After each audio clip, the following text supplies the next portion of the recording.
TechAxis. Learn first to lead the rest. अब चाहिँ C++मा हामी ग्लोबल कन्टेक्स्ट र ग्लोबल स्कोपको बारेमा बुझ्छौँ है। सो ग्लोबल कन्टेक्स्ट के हो र ग्लोबल स्कोप के हो भनेर बुझ्न खोज्छौँ है। सो जब पनि हामी कुनै पनि कोड लेख्छौँ नि त्यो चाहिँ हामी ग्लोबल कन्टेक्स्टमा लेखेर आउँछौँ। जस्तै यदि मैले एउटा मेन फङ्सन बनाएँ भने यो मेन फङ्सन जुन छ त्यो चाहिँ कहाँ क्रिएट हुन्छ त? त्यो चाहिँ हाम्रो ग्लोबल स्कोपमा क्रिएट हुन्छ है। यसरी अब त्यसै गरी यदि मैले एउटा डिस्प्ले भन्ने फङ्सन बनाएँ भने के हुन्छ त? ग्लोबल कन्टेक्स्टमा एउटा नयाँ फङ्सन एड हुन्छ डिस्प्ले भन्ने होइन, जसको आफ्नै के हुन्छ त? लोकल कन्टेक्स्ट भन्छ। अब यो सब प्रोग्रामलाई रन गर्नको लागि म डिफल्ट लाइब्रेरीहरूलाई इम्पोर्ट गर्छु अनि सजिलो बनाउनको लागि नेम स्पेसलाई पनि चलाउँछु है। अब यिनीहरू इन्टिजर डाटा टाइप भएकोले म रिटर्न 0 गर्छु अनि जब पनि म एउटा यो मेन फङ्सन जुन छ त्यसमा एउटा नयाँ इन्टिजर भेरिएबल डिक्लेयर गर्छु नि तब यो मेन फङ्सनको स्कोपमा के क्रिएट हुन्छ त? एउटा इन्टिजर नम्बर क्रिएट हुन्छ जुन चाहिँ के हुन्छ त? लोकल भेरिएबल हुन्छ है। लोकल भेरिएबल चाहिँ यो मेन कन्टेक्स्टमा मात्रै एक्जिस्ट गर्छ। मतलब यदि मैले डिस्प्लेमा चाहिँ नम्बरलाई प्रिन्ट गर्न खोजेँ यसरी के हुन्छ त? अभियसली इरन आउँछ है, किनभने यो नम्बर डिस्प्लेको कन्टेक्स्टमा एक्जिस्ट गर्दैन। त्यही भएर यहाँ हेरौँ न के भन्दो रहेछ होइन कम्पाइलरले अभियसली के भन्छ त? Number was not declared in this scope भनेपछि यो डिस्प्ले जुन छ डिस्प्लेमा चाहिँ हाम्रो यो नम्बर डिक्लेयरै गरेको छैन भनेर सुरुमै हामीलाई भन्यो है। यो किन मलाई त भन्दाखेरि किनभने नम्बर त हामीले केमा मात्रै डिक्लेयर गरेको थियौँ? यो मेन फङ्सनभित्र मात्रै डिक्लेयर गरेको थियौँ, त्यही भएर है।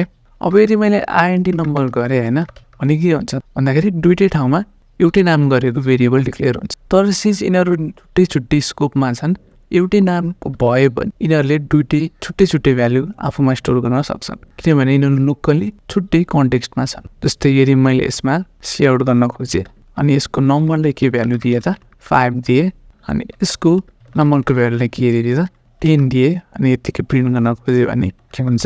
5 त अभियसली प्रिन्ट बनाउँछ तर 10 चाहिँ प्रिन्ट हुँदैन। किन 10 चाहिँ प्रिन्ट हुँदैन त भन्दाखेरि किनभने जहिले पनि हाम्रो ग्लोबल कन्टेक्स्टमा डिफल्टमा कुन मात्र फङ्सन रन हुन्छ त? मेन फङ्सन मात्रै रन हुन्छ, त्यही भएर 10 चाहिँ प्रिन्ट हुँदैन। अब यदि हामीलाई यो पनि चलाउनु छ भने डिस्प्ले फङ्सन पनि चलाउँछ अनि हामीले डिस्प्ले फङ्सनलाई के गर्नुपर्छ? यहाँ मेन फङ्सनमा कल गर्नुपर्छ। तर यो अहिले चल्दैन। किन चल्दैन त भन्दाखेरि किनभने डिस्प्ले अहिलेसम्म डिक्लेयर भएकै छैन। भन्न खोजेको मतलब C++ line by line execute हुन्छ। लाइन बाई लाइन एक्जिक्युट गर्दै जाँदाखेरि हामी यहाँ डिस्प्लेमा आइपुग्छौँ तब डिस्प्ले चाहिँ हाम्रो कम्प्युटरले के हो भनेर थाहा पाउँदैन, कम्पाइलरले के हो भनेर थाहा पाउँदैन। त्यही भएर हामीले के गर्नुपर्छ त?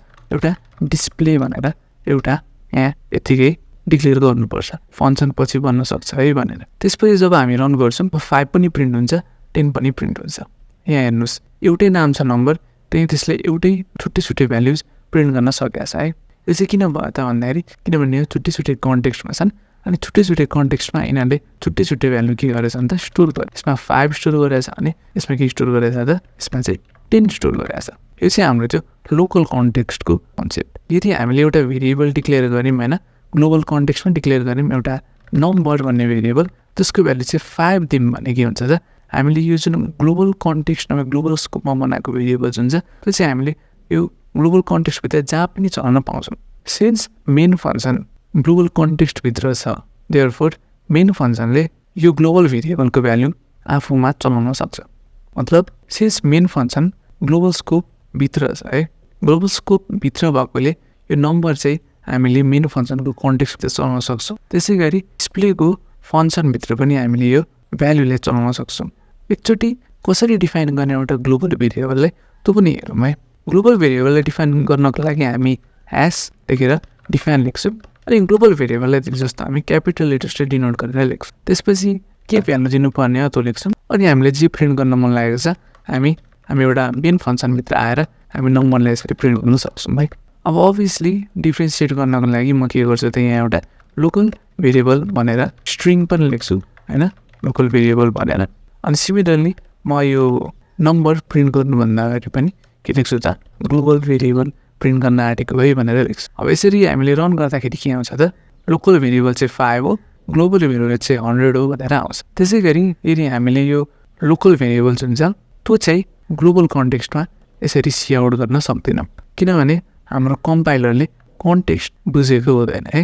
यो नम्बर जुन छ त्यो चाहिँ सिन्स यो यसरी लेख्दाखेरि होइन जब हामीले यसरी लेख्छौँ तब यो चाहिँ हाम्रो ग्लोबल कन्टेक्स्टमा रन हुन खोज्छ अनि ग्लोबल कन्टेक्स्टमा त हामीले नम्बरलाई डिफाइन गरेको सो डिफाइन नगरेकोले चाहिँ के हुन्छ त हाम्रो यो रन हुन सक्दैन है अनि नम्बर कहाँको हो भनेर पनि बुझ्दैन यो चाहिँ हाम्रो ग्लोबल कन्टेक्स्ट र ग्लोबल स्कोपको इन्ट्रोडक्सन इन C++।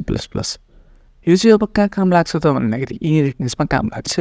अब इनहेरिटेन्समा ग्लोबल कन्टेक्स्ट र ग्लोबल स्कोपको कन्सेप्ट बुझ्नको लागि सुरुमा हामी एउटा क्लास डिक्लेयर गरौँ फादर भन्ने है अनि त्यो सँगसँगै हामी एउटा चाइल्ड भन्ने क्लास डिक्लेयर गरौँ जसले चाहिँ पब्लिकली इनहेरिट गर्छ फादर प्रोपर्टिज है नभए डाटा मेम्बर फङ्सन।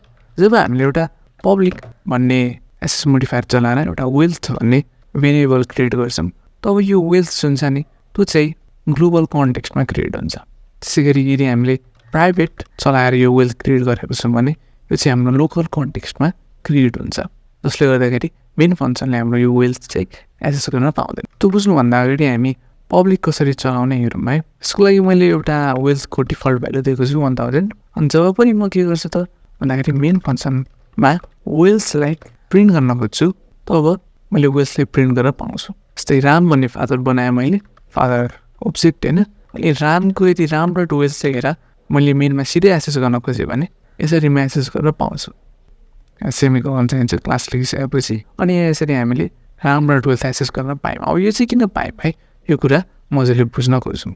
जस्तै जब हामीले फादरको अब्जेक्ट बनायौँ फादर राम लेखेर तब के हुन्छ हेरौँ है। सो यहाँ के क्रिएट हुन्छ त अभियसली फादर भन्ने क्लास चलाएर क्रिएट गरेको राम अब्जेक्टको एउटा कन्टेक्स्ट क्रिएट हुन्छ यहाँ अनि त्यो कन्टेक्स्ट जुन छ त्यो कन्टेक्स्टभित्र चाहिँ हाम्रो पब्लिकली एउटा वेल्थ भन्ने भेरिएबल क्रिएट हुन्छ। सो रामभित्र के क्रिएट हुने भयो त वेल्थ क्रिएट हुने हो।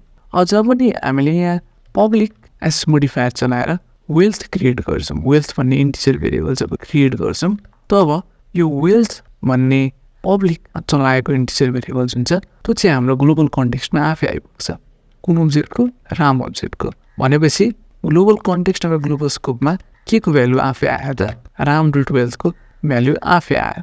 अब यो भ्यालु यसरी आफै आएकोले हामीले के थाहा पायौँ त जब पनि हामीले मेन फङ्सन क्रिएट गर्छौँ यसरी अनि मेन फङ्सन क्रिएट गर्दाखेरि जब पनि हामीले राम र वेल्थलाई एक्सेस गर्न खोज्छौँ तब के हुन्छ त हामीले राम र वेल्थलाई सजिलै यसरी नर्मल्ली नै एक्सेस गर्न पाउँछौँ। भनेपछि यसरी चाहिँ हामीले यहाँ 1000 प्रिन्ट गर्न सकेको है। तर यदि प्राइभेट गऱ्यौँ भने चाहिँ के हुन्छ हेरौँ है। यदि प्राइभेट गऱ्यौँ भनेको चाहिँ हाम्रो यो जुन आइएनटी वेल्थ हुन्छ होइन हाम्रो यो के हुन्छ त यो प्राइभेट दिएपछि यो हाम्रो भ्यालु चाहिँ प्राइभेट हुन पुग्छ। भनेपछि अघि पब्लिक लेख्दाखेरि जसरी यो ग्लोबल कन्टेक्स्टमा आफै गएको थियो योचोटि चाहिँ जाँदैन नगएपछि हाम्रो यो वेल्थ भेरिएबल जुन छ त्यो चाहिँ प्राइभेटाइजेसन भएर लोकल्ली मात्र चल्छ ग्लोबली चल्दैन।